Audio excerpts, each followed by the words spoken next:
ከሽመልስ አብዲሳ ጋር እየተገናኘ ነው። ሽመልስ አብዲሳ ማለት እሱ እኮ እምስ ላይ ነው የሚያድረው የሚውለው። እሱ እኮ አሁን ቦሌ አካባቢ የወንድ ሚስት ነው የሚበዳን ያውቀዋል። ሽመልስ እውነት እኮ ነው። አሁን አጥንቼ ደርሼበት ሽመልስ ምግብ ቤት የምሰራ ቆንጆ ጸጉሯ ሁሉ ወረድ ካለ እሱ በቃ ቁላው ወሸላው ወዲያው ነው የሚቆመው። የሚገርም እዚያው ሽንት ቤት ወስዶ ያደርጋል። ሽመልስ በጣም ኪሰኛ ነው። እነዚህ እኮ በቃ ኢትዮጵያን ምድር እኮ ሽመልስ አብዲሳ የሚገርም ነገር ያልበዳት የወንድ ሚስት የለችም አዲስ አበባ ውስጥ። የነጋዴ ሚስት እንዳለ ጨፍጭፏታል እኮ። እነዚህ እኮ በጣም እኮ ነው የሚገርምኝ። ሰው ደግሞ ዘመነ ካሴ 150 ሊትር አረቄ ይዞ ነው ወደ ሻቢያ ሄደዋል። ወደ ኢሳያስ አፈወርቂ አረቄ 150 ሊትር አረቄ ከአማራ ክልል አንዴ አስመራ ውስጥ አረቄ የለም እኮ ውድ እኮ ነው። አስመራ ከየት ያመጣል? አረቄ የለውም። ዳጉሳ የለ፣ በጤፍ የለ። ትላልቅ መቀመጫ አሉ። የቄስ ሚስት የለ፣ የምናምን ሚስት የለም አሉ። በቃ ካለፈች አምጣት ነው አሉ። ማታ ላይ ክፈት ይላል።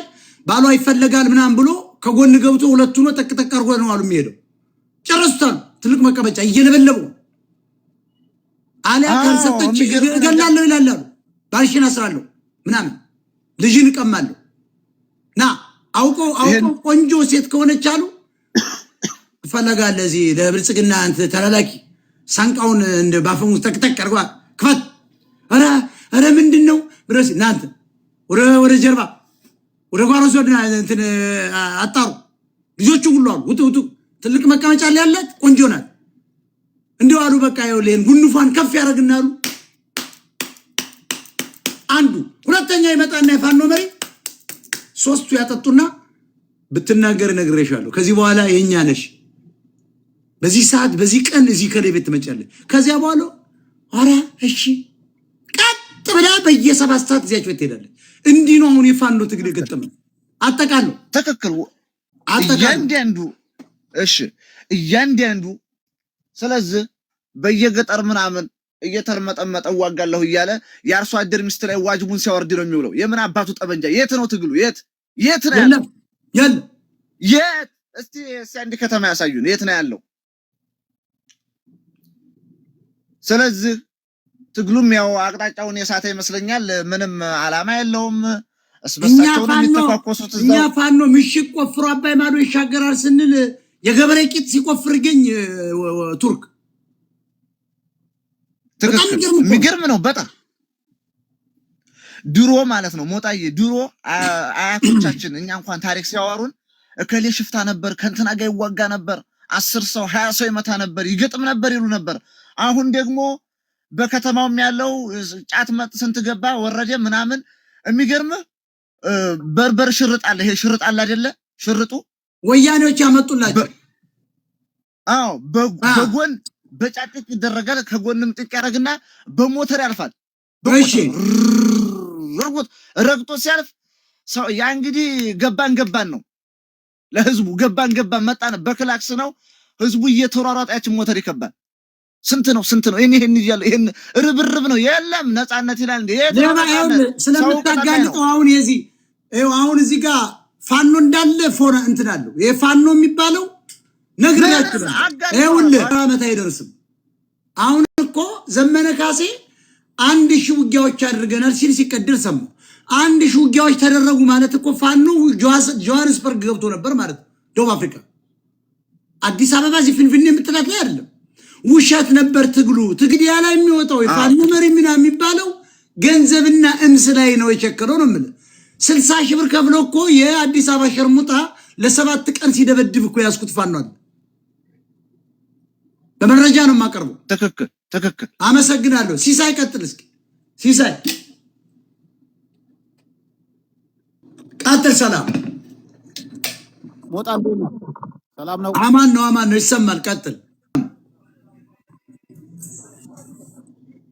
ይሄ ትውልድ አልነቃለ። ቡና በር ቁጭ ብሎ ቡና እየጋተ የሴት ቂጥ እያየ ይሄ ያንተ ብሩህ አእምሮ አልረዳ አለ እኮ ይሄ ትውልድ። ታፕ ኮምፕሊክ ሼር ጋይስ አይነቃም።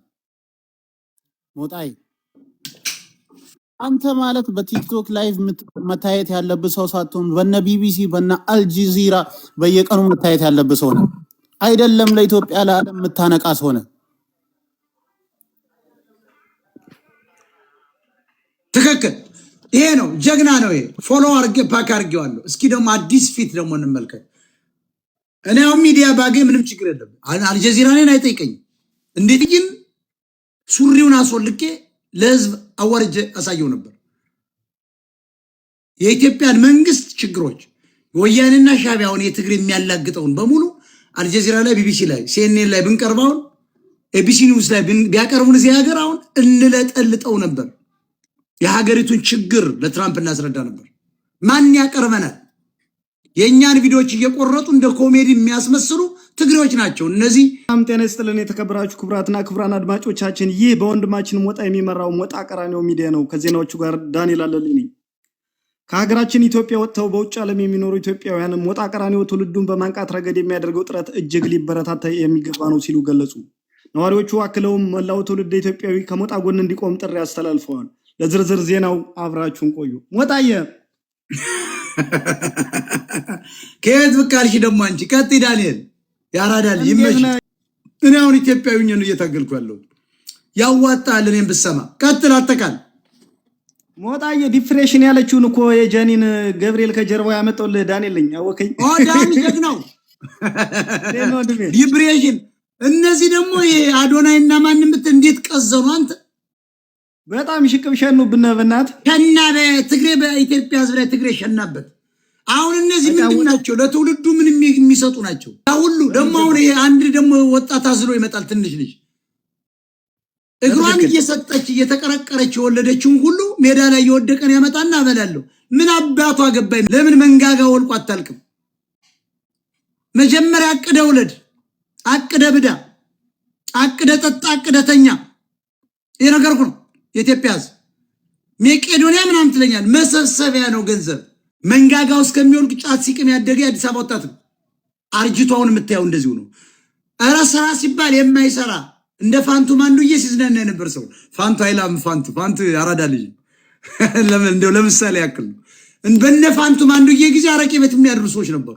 እነ ፋንቱማ አርቲስቶች ናቸው፣ ዳር ኢንተሌክቹዋልስ ናቸው። እነሱ ጋር ግን የሚያመሹ ነበሩ፣ ሲጠጡ የሚያድሩ ቂጣቸውን ጥለው። ዛሬ አሁን መቄዶንያ ውስጥ ነው ያሉት።